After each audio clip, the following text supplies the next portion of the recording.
Hello, everyone, and welcome. Happy Wednesday. I hope that you are all doing well. How have you been since we talked last week? Hopefully, you got some great information from listening to Joni Moore. I'm super excited about my guest today. She's just an amazing woman that I had the great privilege and honor of meeting in Ecuador as well. And um, she just has an incredible story, and she speaks my language about passion with health and wellness and finding natural ways to heal our body, to support our body, to help our body thrive. Because we don't want to just survive in this life, right? We want to thrive. We want to enjoy life. We want to have a better quality. We want to reduce our suffering. And I know so many people out there are suffering, and that's why I'm doing this show.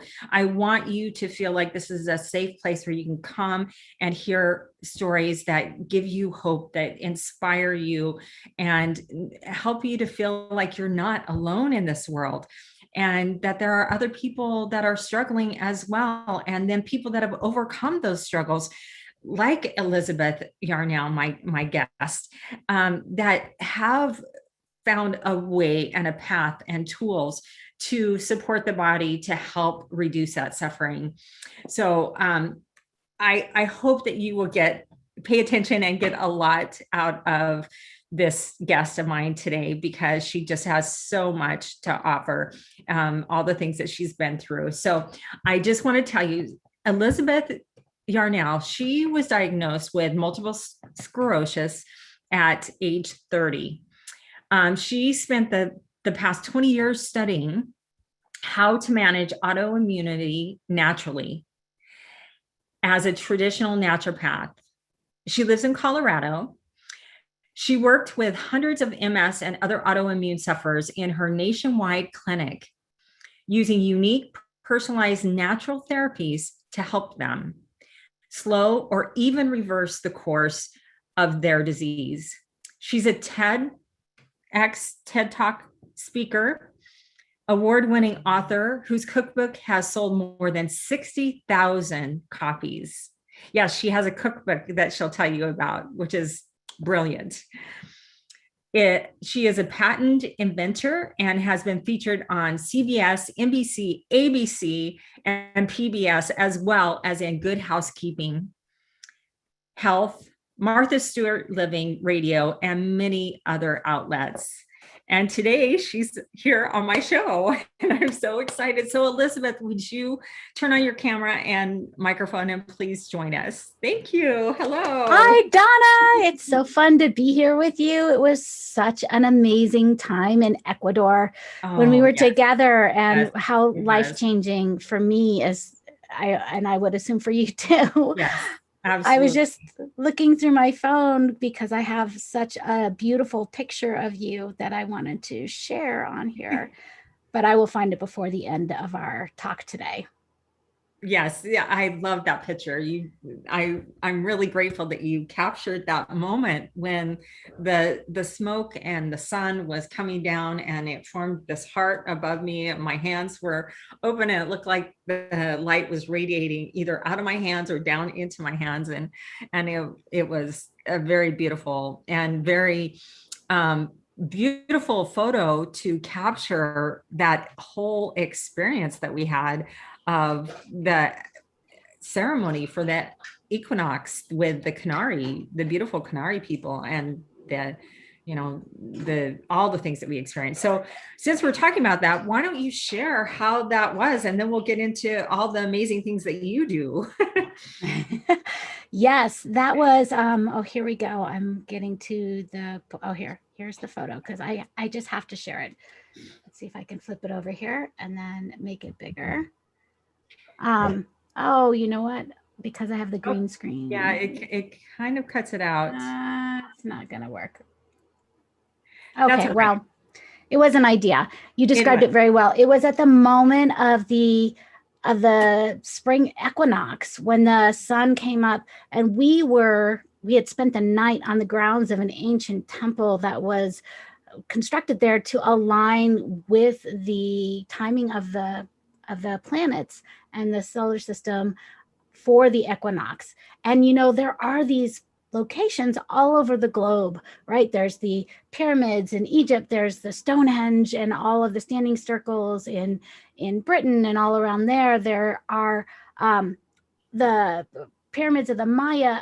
All over the world, there are these locations that were built by the ancient indigenous peoples to recognize and to mark the crossing of the sun across the sky at specific points of the year. And in fact, there's even these groups of mounds in the Midwest of the US called the Mound people. And they have discovered that these mounds also align with the equinox. And even in the Southwest part with the preceders of the Navajo people called the Anasazi, also built all of these ruins, all these structures that align. And to be there in that moment, it was like an Indiana Jones moment when the light comes through into the temple and lights up that jewel in Indiana Jones. And that's basically where we were, only you were the jewel that morning, which was beautiful. But the sun came over through the notch in the mountains and went down straight along the line of the fire pit that we had been chanting around all night. It was so powerful. And to be there with the indigenous Kanyari people who have been on that land for 10,000 years and be part of that welcoming ceremony for the sun with them. And also the whole acknowledgement that this is a turning point in our history. And the Kanyari talked about it, and people are talking about it all over the world again, about this is a time of a new era. And to be part of that birthing of this new era was just incredible. Very, yes, I agree. And I just loved how we got to be it was history in making. We got to be at the ceremony where they allowed women to be at for the first time and participate, their wives and sisters. And that was just, and then the incredible blessings that they gave each other from their heart.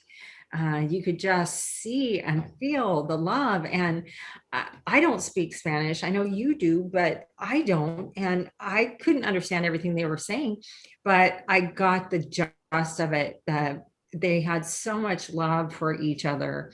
And it came through very loud and clear, no matter what language you spoke, It's true. It's true. There was that was so amazing. I mean, we have lost that in our culture to have that kind of public appreciation and acknowledgement of each other, and really that public expression of, oh, this is what you mean to me, and this is what I value about you. That was so beautiful and so powerful and so authentic.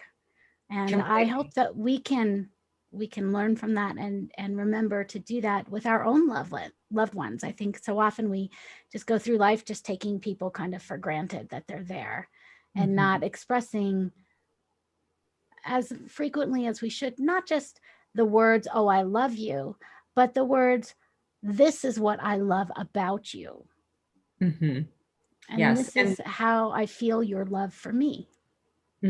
Yes, I agree. And this is, I appreciate this about you kind of thing, because yes, I think you're right. I don't think people feel valued and appreciated enough.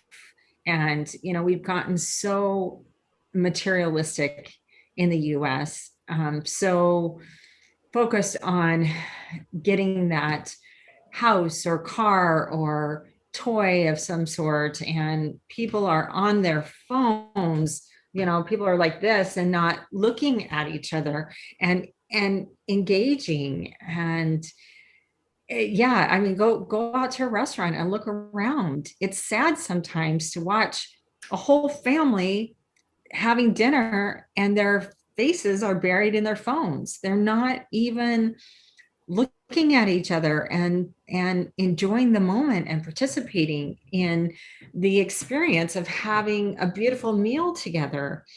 We've lost, for the most part, not everyone, I know, but as a country, I feel like we've lost touch with what's really important. And that's what's been so cool for me about traveling to Ecuador.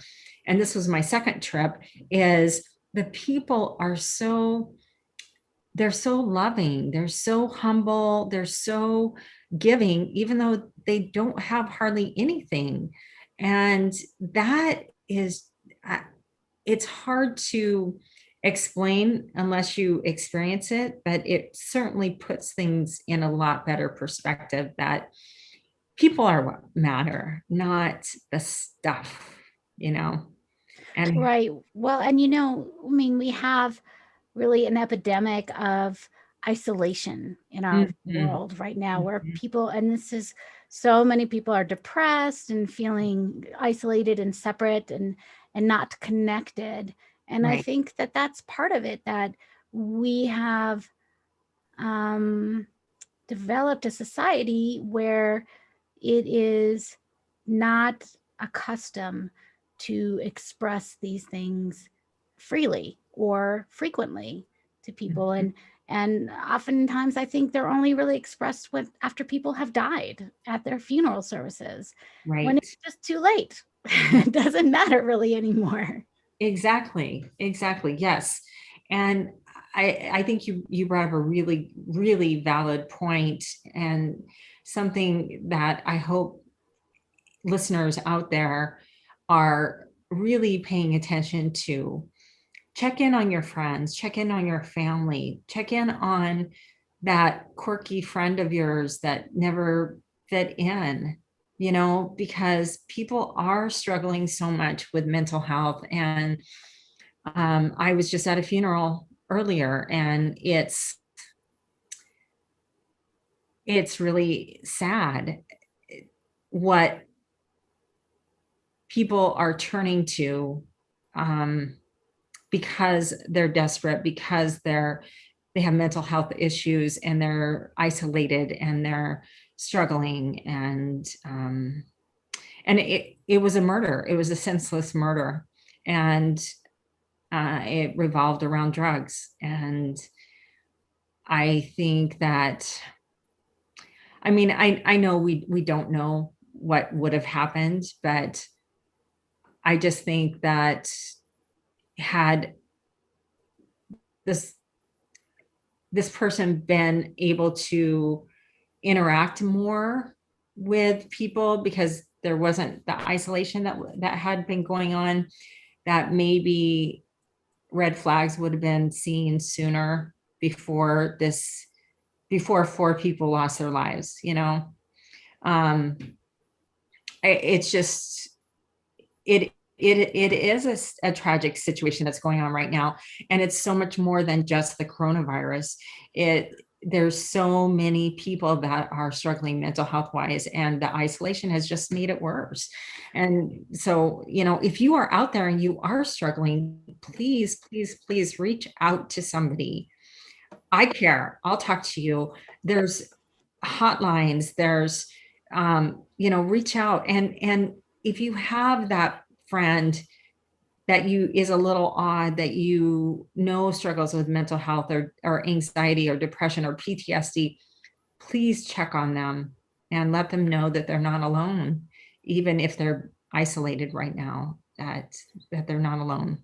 So, and really, this issue preceded the pandemic. I mean, this has been going on. I'm going to say at least 1,000 years in Western society. And in many ways, we have become so inhibited in our expressions toward each other and socialized to be that way. Yes. The whole stereotyping of men can't cry, and, women aren't supposed to show anger, or they're viewed as a bitch, why? Why can't people just have emotions and express them with, yes, with healthy boundaries, not in hurting someone else, but why can't men show that they are sad or hurt? Why do they have to be the tough guy without emotions? Right. And when we bottle everything up and we don't express it, and not only when we don't express emotions, but when we don't express love or receive love, sometimes we become unable to even take that step when it's offered to receive and acknowledge love.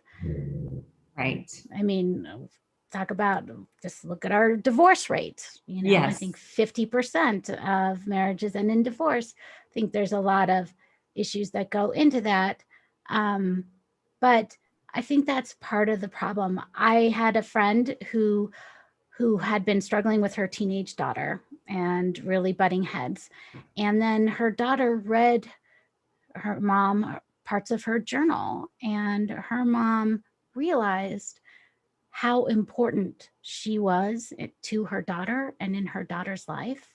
And all of a sudden that kind of melted all of that strife, all that butting heads that really is a normal part of teenagerhood as they're trying to express their independence, and parents are trying to say, and it makes parents nervous because they've been taking care of this child and nurturing them their whole lives, and now this child wants some independence. Like, what's going on? Yeah. So for that mother to hear those words that had been written in the journal from the girl, she really felt that instead of looking at their struggles as, oh, this child is unruly, behavior issues and difficult, but this child really values me and what is going on, maybe I can support and still continue to nurture instead of taking it as a personal attack. Right. Exactly. Understand. And it just you make a really good point here.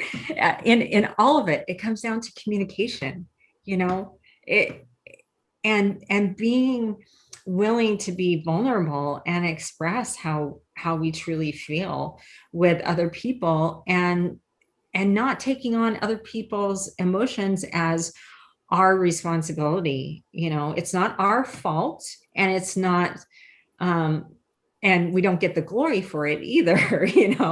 It's everybody's emotions is their own responsibility. Even our children, it's, as a parent, it's our job to help them learn how to navigate that and take responsibility for their own emotions and own happiness. Yes. I tell I have a teenage daughter as well, and I tell her, when people say things or are mean to you, it's really not about you. It's usually about something that's going on inside of them. Yes. And absolutely. Really has nothing to do with you. And if you can separate yourself from the way other people act about you, and just remember to be true to yourself and to value your own integrity, which I say this very flippantly, but it's taken me a lifetime to master this as well. But I want to give her that insight, because it can be such a struggle, even as an adult, going through when people are maybe mean or exclusionary towards you, and then you feel hurt. I know that when my kids were younger, there was a group of mothers in the neighborhood, and I felt like they excluded me, and that made me feel bad. But I had to remind myself of the same thing. Really, it has less to do with me and who I am, and more to do with them and what's going on inside of them. Yes, absolutely. That's beautiful insight. And yeah, I too, it took me a long time to get to this point where I don't take things as personal. It doesn't mean that someone's slight or their negative words don't hurt, but I'm much faster to let it go and to view it as compassion towards them of, wow, they must be really hurting if they could lash out at me like that. Exactly. And that window of compassion can go so far. I have a visualization sometimes that I use when I feel snubbed or slighted, and it's basically that, like I am like a seal, and like a ocean seal, and the words that they say just flow over me and go right off my back and continue along their way. They don't, I don't have to internalize them. Right. We don't have to take other people's emotions on as our own. We don't have to let them come into us, so to speak, or into our energetic field. We can, yeah, we can just view it as the observer, as Shrinkara always say, be the witness, be the witnesser, and observe what's going on, and know that, yeah, don't take things personally. And it's not to say that there are times when we shouldn't listen to constructive criticism, but we should also remember where it's coming from. Right. Is it coming from a place of love and true help, or is it coming from a place of pain from that person? And if that's where it's coming from, and they're just lashing out at you, it doesn't mean you need to internalize it and change something about yourself. Right. Exactly. It means we can have that compassion. That person is hurting, and really has nothing to do with me, what they're saying. Right. And I find if I send them, like light and love, and for whatever they're dealing with, trying to send them that positive energy, just visualize them surrounded by crystalline light and warmth and sunshine. It really helps me to let that go. Me too. Whether they feel it or not. And I have to say that since our time in Ecuador, I feel like I have become more of a light and love filled person myself, which has given me more that I'm able to project out into the world. Exactly. Yes. It is really true that the more you fill yourself up, the more work you do on you, then the more you have to give and share with other people. And really, everything in this universe is all a foundation of love. And to remember that is so powerful, to be reminded of that at every time. Like, really, that is the essence of everything. And if we just connect to that layer of love that is really floating all around us, that we can feel happier and more fulfilled in and of ourselves. And when we take care of ourselves that way, then we have more to give to others. Exactly. Yeah, I really believe that that's our mission in life, is to remember we are love, and we're meant to be love and light for others, and figure out, yes, what our gifts and talents are that we're supposed to serve others with and share with other people to help, because we're all here to help each other. But absolutely, the foundation is love and sharing from love. And it doesn't matter what somebody looks like, or what their nationality is, or male, female, transgender, whatever. It doesn't matter. Everybody is a spiritual being in a physical body. The physical bodies should not matter, really. It's their spiritual being and their heart and soul that are what's really important. And our soul is love. That's what I believe. I think you're right. And again, it's taken me a long time myself. This has been quite the journey for myself of looking for what is the importance, or really what is the meaning of life, to be kind of trite and familiar. But I I feel like I've much more recently really come to embrace and understand, and I may have paid it more lip service over the years, but now I really feel the embodiment that it is the love, and that's the important part of our world and our universe and our existence on this planet. Yes. So let's segue into talk about you. How did you, because you've had an amazing journey.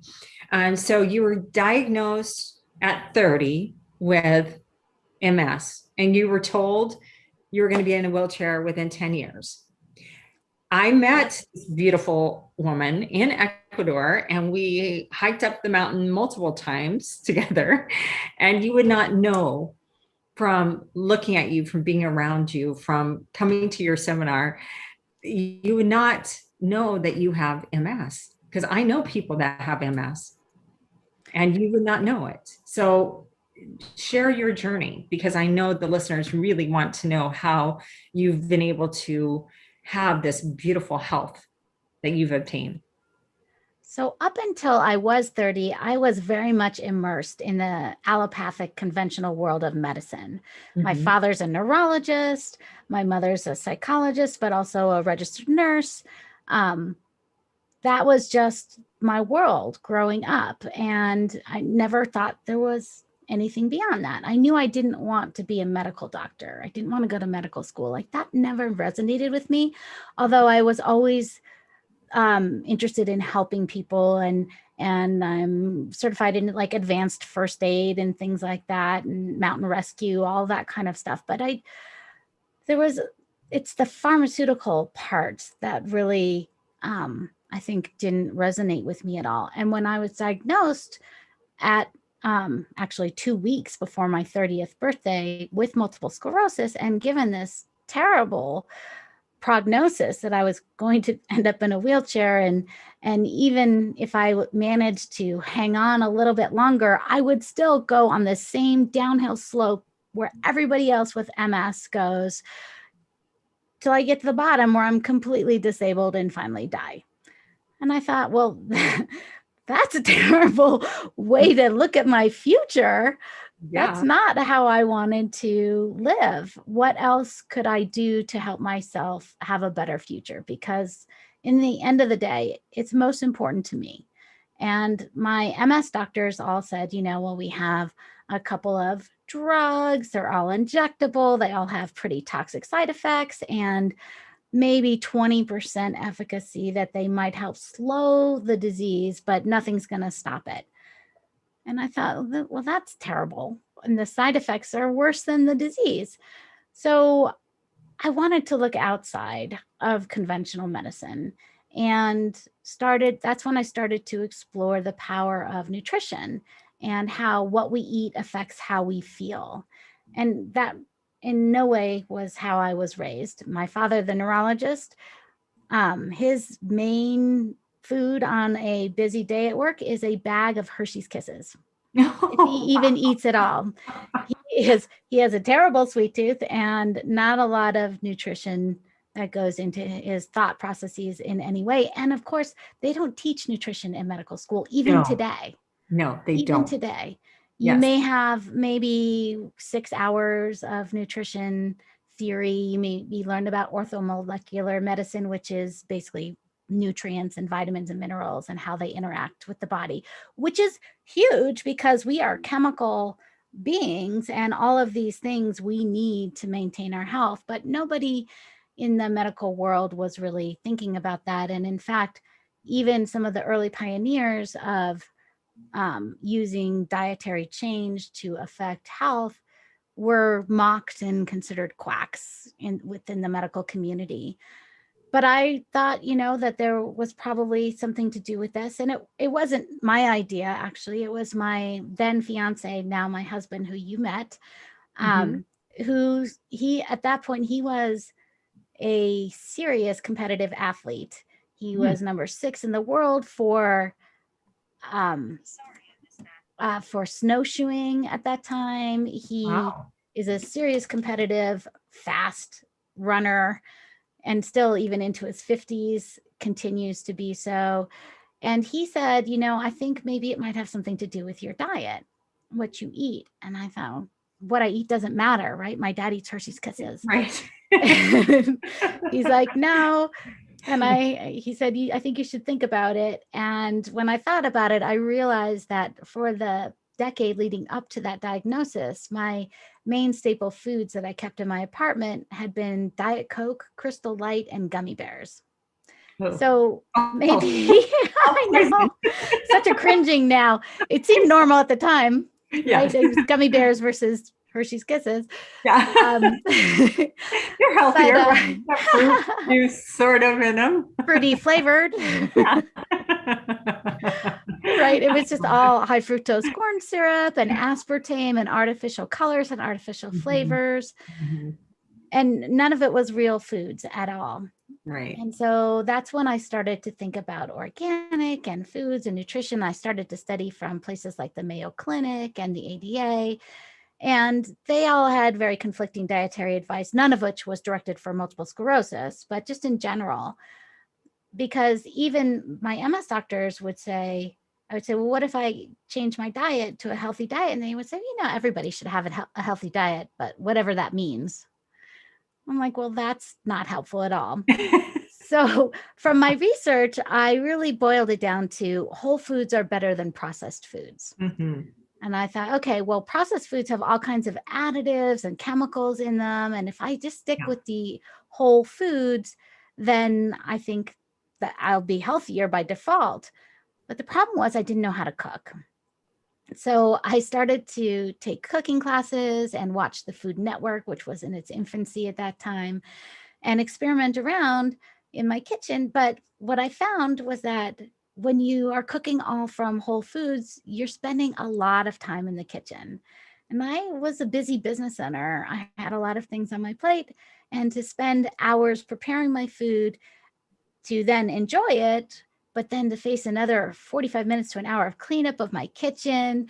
Fatigue is a hallmark of MS, and that really wasn't working for me. Right. And so one night we saw this late night infomercial. It's actually still on. I caught it again recently. But the guy says, look, I can make your whole meal in this one countertop appliance. And he puts in dry rice and a can of tomatoes. And then he puts a metal, like a barbecue grill type grate over it. And then he puts chicken breasts on top of that. And then he puts another grate and he puts brownies on top of that, covers the whole thing with a dome, plugs it in, turns it on. And I thought, wow, that is brilliant. I want to be able to make my whole meal in one utensil as well, but I don't have that countertop appliance that he was showing. I don't have any of those little grates that I can use for anything. And I don't really care about the brownies. So I went to my oven and I thought, I wonder if I can kind of recreate what he did with a cast iron Dutch oven that I had just received as a wedding gift. Mm-hmm. And so I put in some frozen fish fillets and some fresh vegetables and herbs into this cast iron Dutch oven, cranked up my oven to 450 degrees. And in about half an hour, it just started to smell like dinner. Mm-hmm. And that just kind of became the way we cooked. And then eventually I put it all together into a cookbook. And I spent about 5 years trying to find an agent and a publisher. And I finally gave up and self-published, which turned out to be a great step because I sold 15,000 copies myself. And then I got picked up by Random House. And so this is the current cookbook. Oh, how funny. Yeah, it doesn't want to show it, but it doesn't want to show. Let's hold it back. It's one pot meals. Glorious one pot meals. Yes. Okay. And it uses whole foods and it makes it super, super easy to prepare meals any night of the week. Basically, it takes about 15 minutes to put everything together, 45 minutes in the oven. And it comes out, you have an additive chemical-free meal that is full of nutrition and delicious, yummy nutrients. Yes. Well, I was talking with Kelly on Sunday. Do you remember Kelly? Yes. So I was talking with her on Sunday and she was telling me that she has made some of the dishes and that they are loving it. So I was like, I'll have to tell Elizabeth. It was life-changing for us because all of a sudden I started cooking all the time at home. Yes. And in fact, I'd love to offer your listeners a little free gift because I have a handout that is the ultimate guide to stocking your freezer and pantry with whole foods so that you can pull together nutritious and delicious foods at a moment's notice. So that URL is bit.ly/EY Pantry, PANTRY, EY Pantry. So bit.ly/EY Pantry. Awesome. I'll make sure and put that in the comments as well, so people can click on that and get that. Thank you. That is fantastic. So tell us how your decline didn't happen with MS. As you changed to eating healthier, what did you notice with your body? And how was your body then responding? So almost immediately, I noticed that I started to have more energy. As I said, fatigue is a big hallmark of multiple sclerosis and pretty much all autoimmunity issues. And so my energy started returning, which meant that I was more motivated to even cook for myself because I wasn't so exhausted all the time. So that was really a big part of things. And then as time went on, I realized that I wasn't having MS symptoms, and that even though I decided after a couple of years to stop taking the pharmaceutical medications that the doctors had recommended because I was having such terrible side effects and I was still having exacerbations, even though I had been taking the medicine. But once I stopped taking the medicine and really just focused on whole foods, I could see that I just felt so much better in every way. And I was functioning so much more perfectly the way that bodies are supposed to function. So I went along this way and I really thought that the answer was whole foods are better than processed foods and that everybody would benefit from that. And I still absolutely believe that. But as I went on and I started to grow my family, my oldest child was really sick from the minute he came out. And he just had terrible, terrible constipation, even as a baby. And he would projectile vomit several times a day, really until he was 6 years old. It never stopped. And I couldn't figure out what was wrong with him. We took him to pediatric GI specialists. We took him to get his DNA mapped. We had abdominal x-rays taken, and nothing was showing us what was going on with him, why he was so sick, even though I made all of his baby food from scratch and he ate Glorious One Pot meals from the get-go and everything was very clean on my end. But that's when I discovered that some people, their bodies are so hypersensitive that they can react to even things that seem normal and innocuous, even some of the most healthy items. And we discovered food sensitivity testing, a test called the MRT, the mediator release test. And when we tested my son when he was 6 years old, a third of the items tested came back as reactive for him. I mean, it was still, to this day, I've now seen hundreds of these tests and it's still the worst I've ever seen. And when it came back, it was really overwhelming. Some of the things we were so proud of him for eating at 6 years old as being so healthy, like broccoli and lemon and garlic, things he loved, were actually causing him to be really ill. And at this point, he had fallen off the height and weight charts as a 6-year-old. But within 2 months of changing his diet, he had gained 15 pounds. He had grown 2.5 inches. He had started sleeping through the night for the first time at 6 years old. He had stopped wetting the bed. He would just became a happier person. And I thought, this is miraculous, but scientifically based. And so I had been continuing my studies to become a traditional naturopath during this time. And I decided that when I got my degree, what I would really like to do was really just focus on helping people create dietary therapies that would be beneficial for recovering their health. And that's what I do in my clinic, is I design customized anti-inflammatory dietary therapy for people. And that is beautiful because I believe wholeheartedly, and you are a living example of this, that the body can heal from anything if we give it the right environment, if we give it the right tools, if we give it what it needs: clean, living, healthy water, healthy, raw, real foods, not full of chemicals and dyes and so on that are actually harmful to our cells, because our cells aren't made to digest those things. You're absolutely right. We evolved on this planet to thrive on the things that grow in this planet.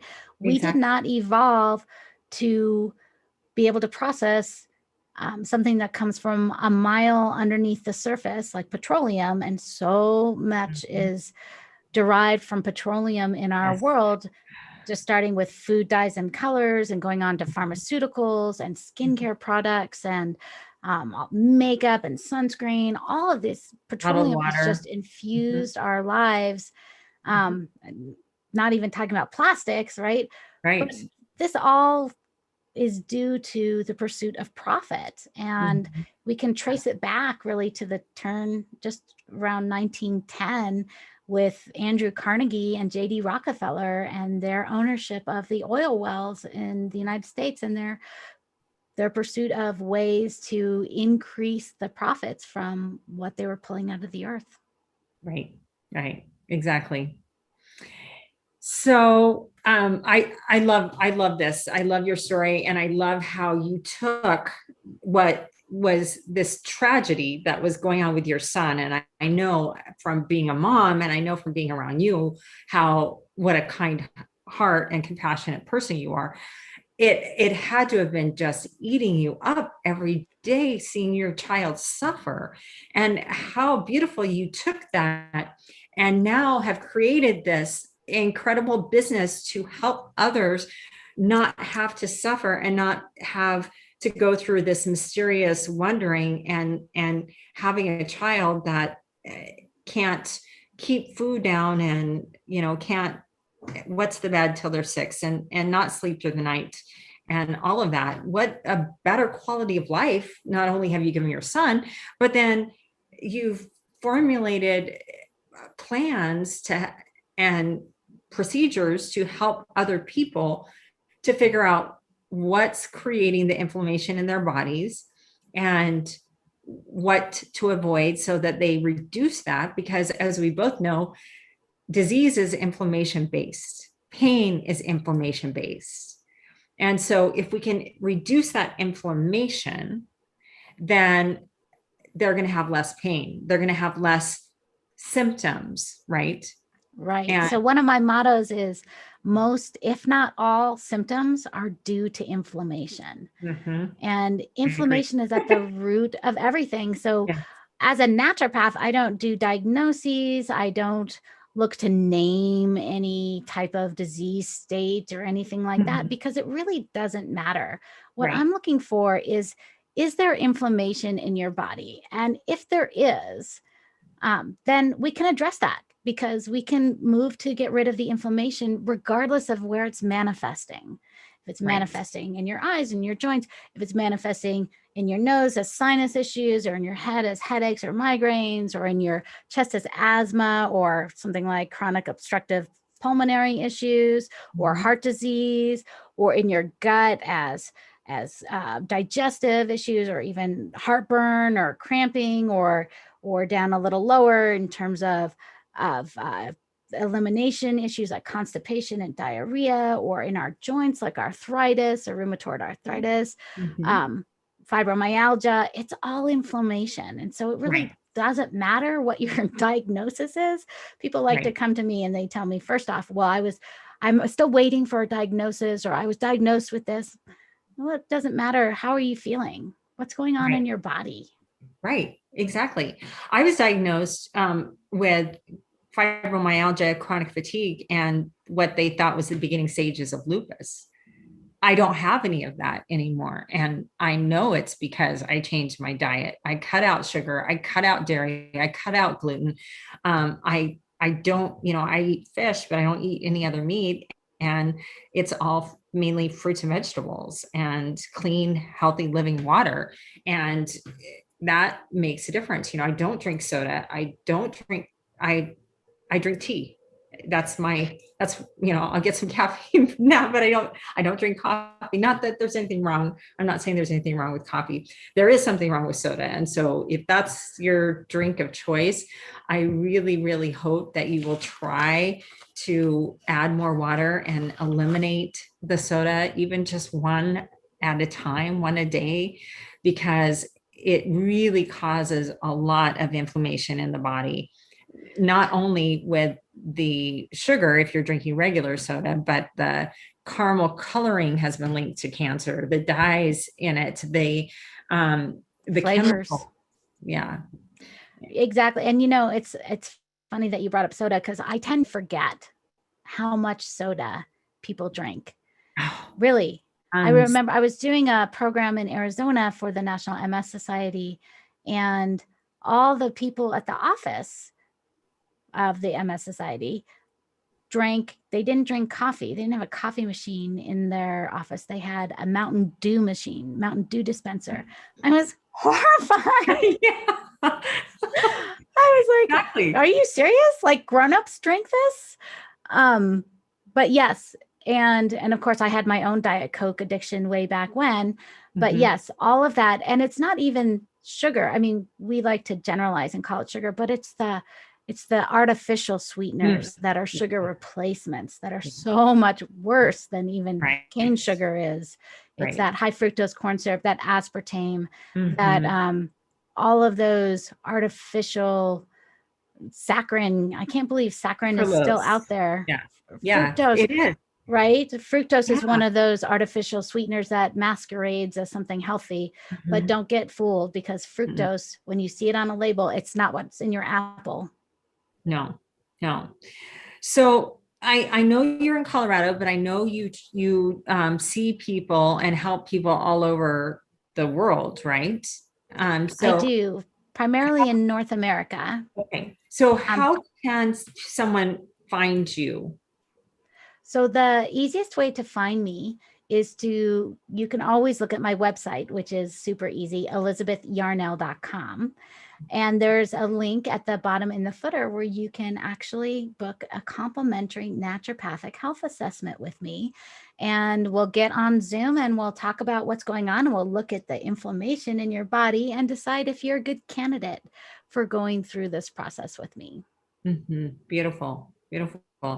And we have about 10 more minutes. So what else would you like to share with the listeners today about your journey, about what else have you done for your MS to keep it from degenerating your body? Well, I too follow a customized anti-inflammatory diet. But I feel that there's not usually just one magic bullet for people, that often it's a combination of different natural approaches that might help in that healing journey. And really, I'm so excited because I have just birthed my newest venture, which is called the Holistic Health and Wellness Collective. And it is a hub where people can come and learn about different modalities of healing that are not pharmaceutical. That's really the one criteria. It's a non-pharmaceutical interventions, and really non-surgical either. But ways that you can heal. And that might be through light therapy, that might be through sound therapy, that might be through laughter therapy. There's so many different modalities out there that really have been demonized by our allopathic medical system to the point that it's hard to find out about them. And I really wanted to provide a place where people could come and learn about them and even get a little taste before they committed into practicing more deeply with a practitioner. And so that website is Holistic Health and Wellness Collective.com/member. You have to do that slash for some reason. I don't know, but holistic health and wellness. And holistic is HOLISTIC, holistic health, and is spelled out AND, wellness collective.com/member. Awesome. And if you go in there, you can, there's just a ton of already information and trainings in there, and it continues to grow. I've got a whole database of adaptable recipes. So if you are following your own dietary therapy and trying to avoid gluten or dairy or what have you, that you can find all sorts of recipes to make your life enjoyable and your eating experience exciting and pleasant, as opposed to feeling like you're deprived and missing out on things. Right. There's all sorts of resources where you can learn about things that might be affecting your health, like salicylates, or even how do you substitute for eggs in recipes. There's instructional videos, cooking videos, and health and wellness and lifestyle videos. And there's a whole collection of mini trainings from all sorts of different practitioners that you can test out and see what resonates with you on your own health journey. That is awesome. I know I participated. Well, I didn't participate. I joined in the holistic health and wellness seminar that you put on. The forum. The forum a couple Saturdays ago, and that was full of a lot of valuable information, and that was fantastic. I love that. Are you planning any more of those? And would those be listed on this site then? Yes. So the forum, you can still jump on holistic health and wellness forum.com and catch the replay and get all the goodies that the presenters shared as well. And I'm hoping to offer those forums on a regular basis. Awesome. I'm not sure if that's going to be quarterly or biannually, but on a regular basis to bring together alternative practitioners that people may not have ever heard of. And that I look at it kind of like speed dating. Like, I want to introduce you to this person who has this great methodology that could help you. Does it resonate with you? Is that something that feels like, that you would benefit from? And again, all of everything that we talk about in these programs, they're all natural. Nothing can do any harm. Exactly. And that's my heart and desire for this show as well, is to bring on people that offer different things that are holistic, that are supportive to the body, mind, soul, in a natural capacity, that don't do harm to the body, unless you have an intolerance or allergy to something. But now you have a great tool through Elizabeth here to find out what those are. I know for me, it was very changing, very much a big improvement in my health when I found out I was allergic to eggs, because I was eating a ton of eggs and I had no idea. And I struggled with not, there was like 10 pounds that I couldn't lose, that I wanted to lose. And my hormones were not balancing and all of that kind of stuff. And finding out that I was allergic to eggs, then reducing that and not having that, the digestive issues as a result, because I'm not consuming that item that for some people is very healthy, but for me was causing issues and I didn't even know it. Which is a perfect example, because right now, we're in like a gluten-free trend, right? Oh, everybody should go gluten-free or whatever.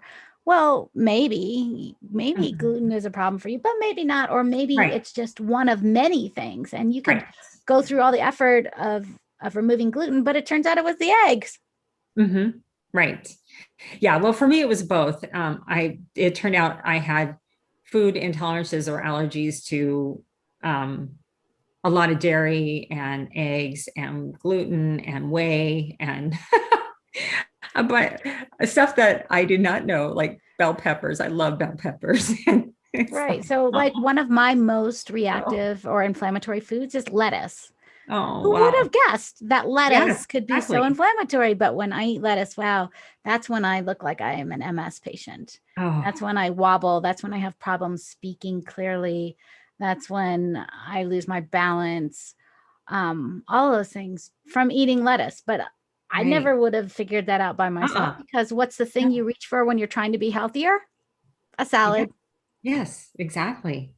Yeah. So that's, I mean, there you go again. That's another great example of why it's so important for people not to buy into fads, to fad diets, to listen to your own body, to get it checked, contact Elizabeth, have one of these food tests done to find out what is causing inflammation and what's your body struggling to process and digest, and what's causing problems, because it can be something like this as lettuce with her, or bell peppers with me, and eggs, that you think is healthy that you're consuming, and it's actually causing you problems, or like with your son, broccoli.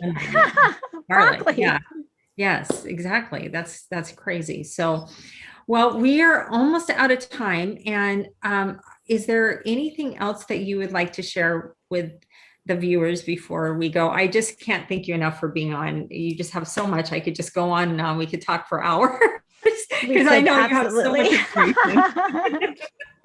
Well, I think what I want to leave people with is that health is our birthright, and we appeared on this planet to be healthy. It is not anyone's lot to suffer.